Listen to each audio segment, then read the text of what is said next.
राधे राधे। जय श्री कृष्णा। बुढ़िया माई की कहानी।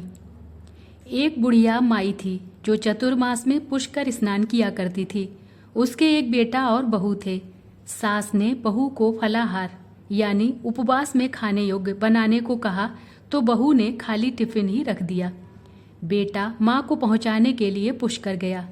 रास्ते में माँ से बोला, माँ फलाहार कर लो।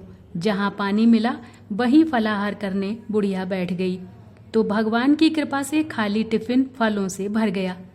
माँ ने फलाहार कर लिया। पुष्कर माँ के रहने के लिए झोपड़ी बनाकर बेटा वापस घर आ गया। रात्रि में श्रावण मास आया और बोला, बुढ़िया माई दरवाज़ा खोल। तब बुढ़िया माई ने पूछा, आप कौन हैं? मैं श्रावण मास। बुढ़िया ने तुरंत दरवाज़ा खोल दिया। बुढ़िया माई ने शिव पार्वती की पूजा अर्चना की, बेलपत्र से अभिषेक किया। जाते समय श्रावण मास ने बुढ़िया माई को आशीर्वाद दिया और झोपड़ी की एक दीवार सोने की हो गई। भाद्रपद मास आया, उसने भी दरवाज़ा खोलने को कहा। बुढ़िया माई ने दरवाज़ा खोला। सत्तू बनाकर कजरी तीज मनाई। भाद्रपद मास ने बुढ़िया माई को आशीर्वाद दिया और झोपड़ी की दूसरी दीवार भी सोने की हो गई। फिर अश्वनी मास आया और उसने भी दरवाज़ा खोलने को कहा। बुढ़िया माई ने दरवाज़ा खोला। पितरों का तर्पण कर ब्राह्मण भोज कराकर श्राद्ध किया। नवरात्रि में माँ दुर्गा को अखंड ज्योति जलाकर प्रसन्न किया। सत्य की विजय दिवस के रूप में बुराई का अंत की खुशी में दशहरा मनाया। अश्वनी मास ने जाते समय प्रसन्न होकर तीसरी दीवार भी बहुमूल्य रत्नों से जड़ित कर दी और बुढ़िया माई को सदैव प्रसन्न रहने का आशीर्वाद दिया। इन सब के बाद कार्तिक मास आया। उसने भी दरवाज़ा खोलने को कहा। बुढ़िया माई ने दरवाज़ा खोला। अति प्रसन्न मन से कार्तिक स्नान किया। दीप दान कर दिवाली, गोवर्धन पूजा, भैया दूज, गोपाष्टमी, आंवला नवमी मनाई। कार्तिक मास ने जाते समय आशीर्वाद दिया और झोपड़ी के स्थान पर महल बन गया। बुढ़िया माई गरीबों की सेवा कर भजन कीर्तन में अपना समय व्यतीत करने लगी। बेटा अपनी माँ को लेने आया तो माँ और झोपड़ी को पहचान ना सका।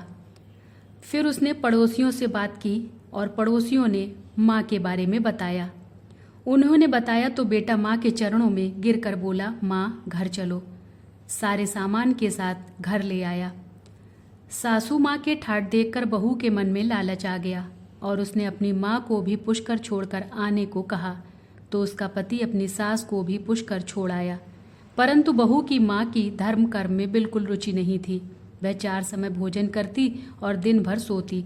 4 मास आए और चले गए। जाते समय झोपड़ी गिर गई और बहू की माँ गधी की योनि में चली गई, क्योंकि औरत लक्ष्मी का रूप है और लक्ष्मी की तरह चंचल होना चाहिए। भगवान की पूजा और अतिथि का सम्मान और दान पुण्य करना चाहिए। बहू ने कहा, अब माँ को ले आओ। जब जवाई सास को लेने गया तो कहीं ना मिली। लोगों से पूछने पर लोगों ने बताया कि तेरी सास धर्म कर्म कुछ ना करती थी, खाती थी और सोती थी, जिससे वह गधी की योनि में चली गई। जवाई गधी योनि यानी सास को बांधकर घर ले आया। उसकी पत्नी ने पूछा, मेरी माँ कहाँ है? तब पति ने कहा, तेरे लालच की वजह से तेरी माँ गधी की योनि में आ गई है।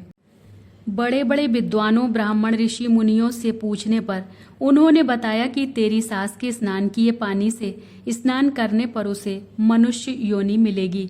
तब बहू ने ऐसा ही किया और उसकी माँ पुनः मनुष्य योनि में आ गई। हे राधा दामोदर भगवान, जैसा बुढ़िया माई को दिया वैसा सबको देना। जय श्री कृष्णा। राधे राधे।